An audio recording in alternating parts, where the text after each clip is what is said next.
안녕하세요. 마음우체국입니다. 여러분의 사연을 가져왔습니다. 어릴 때부터 잘 먹었습니다. 식사 군것질 가리지 않고 배가 꽉 차고 소화도 안 되는데 밀어 넣을 정도였어요. 저는 제가 성장기 청소년이라 그런 줄 알았습니다. 그런데 성인인 지금은 여러 가지 위장병을 달고 살고 있어요.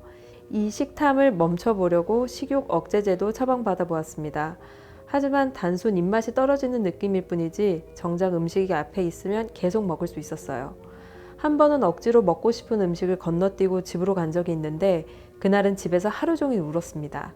울면서 그 음식 먹방만 계속 밤새도록 보면서 그 가게가 언제 오픈하는지만 계속 반복해서 검색해보고 그리고는 밤샌 채로 다음날이 되고 가게가 오픈하자마자 그 음식을 왕창 사서는 앉은 자리에서 다 먹고 토하고 다시 먹고 했습니다.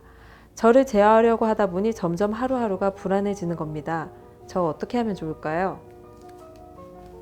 저분이 일단 그 많이 드시는 증상 그 자체도 이미 문제가 될 수 있는데 제일 안 좋은 거는 사실 토를 하거나 뭐 굶거나 아니면 뭐 이뇨제를 먹어가지고 배출을 하거나 뭐가 됐든 제거를 하려고 하는 증상이 있으면은 그게 문제가 될 수 있는 거거든요.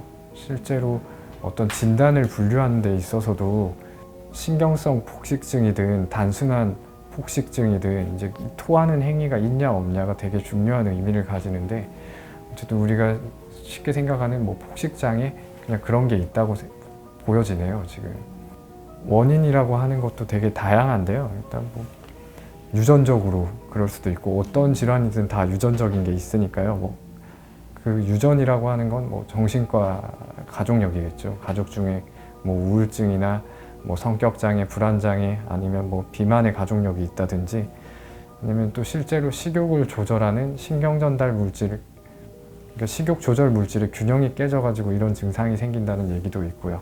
근데 어떤 정신과 이론에서 봤을 때는 아까 전에 이분 사연에서 아버지랑 오빠랑 이렇게 세 명만 살고 있다라는 얘기가 있었던 것 같은데 이런 배경도 폭식 문제를 일으키는 데 영향을 미칠 수 있거든요. 그러니까 심리적인 원인이 어떤 스트레스와 관련해서 아니면 분노를 해소하는데 어떤 외로움이나 정서적인 결핍감을 해소한다거나 심리적인 허기짐을 이렇게 달래기 위해서 먹는 문제가 생길 수 있는데 먹고 토하는 문제를 제외하고 나머지 사회적인 측면이라든지 감정적인 측면에서 아무 문제가 없는 분인지 아니면 뭐 대인관계에서 아니면 사회적인 생활을 해 나가는데 어떤 어려움을 가지고 있는지에 따라서 이게 어떤 게 원인이다 그게 좀 달라질 수 있을 것 같긴 해요.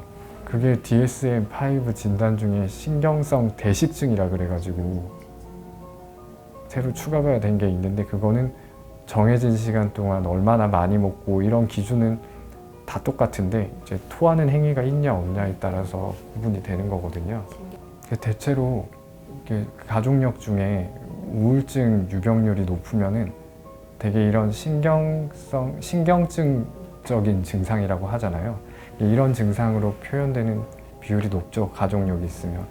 대체로 흔히 생각할 수 있는 우울이나 불안, 감정기복 같은 문제들이 될 수 있는 거죠. 사실 이런 문제들이 동반됐을 때 내가 정서적으로 안정돼 있다는 느낌보다는 뭔가 살아가는데 어느 정도 문제는 없더라도 애매한 정도의 불편감이나 안정되지 않았다, 뭔가 채워지지 않는다는 느낌을 받을 수 있는 거잖아요.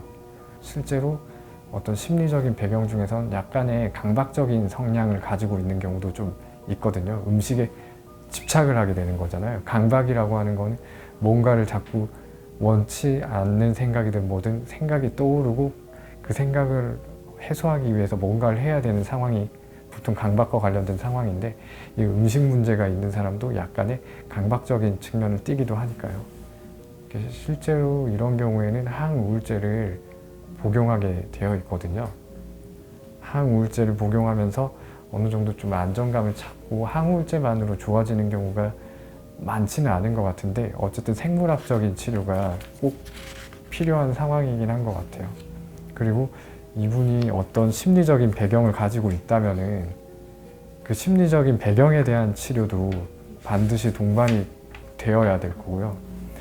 어떤 성격적인 부분이 문제가 있을 수도 있고 아까 전에 뭐 심리적으로 채워지지 않는 부분이라든지 어떤 공허함이라든지 이런 것들과 연관이 되어 있다 그러면 본인의 어떤 마음을 돌아보는 과정이 없으면은 언제든지 반복이 될 수밖에 없는 거잖아요.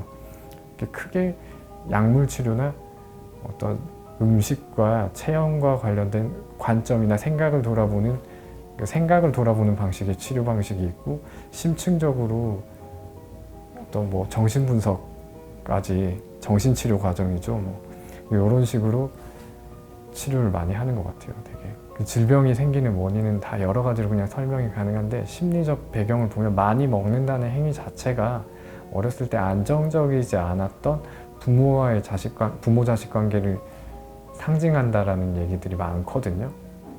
그러니까 부모한테서 온전하게 분리되지 못한 상황에서 이렇게 먹는 행위로 드러날 수밖에 없고, 내가 그 먹는다는 행위에서 이제 적극적으로 토하는 행위를 통해서 부모랑 떨어지는 과정을 의미한다, 그런 얘기가 있어요.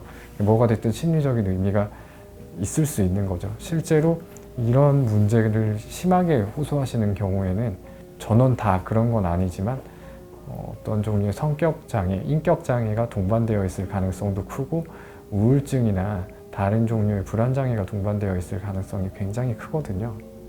뭐 식욕 억제제가 도움이 된다 그런 거 어차피 일시적인 부분일 거고, 식욕 억제제도 사실 성분이 엄청 다양하긴 한데, 쉽게 구할 수 있는, 쉽게 접할 수 있는 식욕 억제제들은 장기간으로 사용하기에 좀 어려움이 있을 수도 있고, 이분이 가지고 있는 다른 심리적인 문제가 해결되지 않은 상황에선 그게 또 나쁜 영향을 미칠 수도 있어서, 그러니까 일단 이분 상태는 이 증상 때문에 이미 스트레스를 많이 받고 계신 거잖아요. 내가 스트레스를 받고 있는 측면에서는 혼자서 뭔가 내 생각을 들여다본다거나 어떤 음식에 대한 생각을 이렇게 돌아보는 게 쉽지가 않을 수 있어요. 그래서 뭐 식이장애 클리닉을 운영하는 곳도 많고, 전문가의 도움이 좀 체계적으로 구성되어 있는 곳이 많거든요. 체계적으로 도움을 줄 수 있는 시설들이.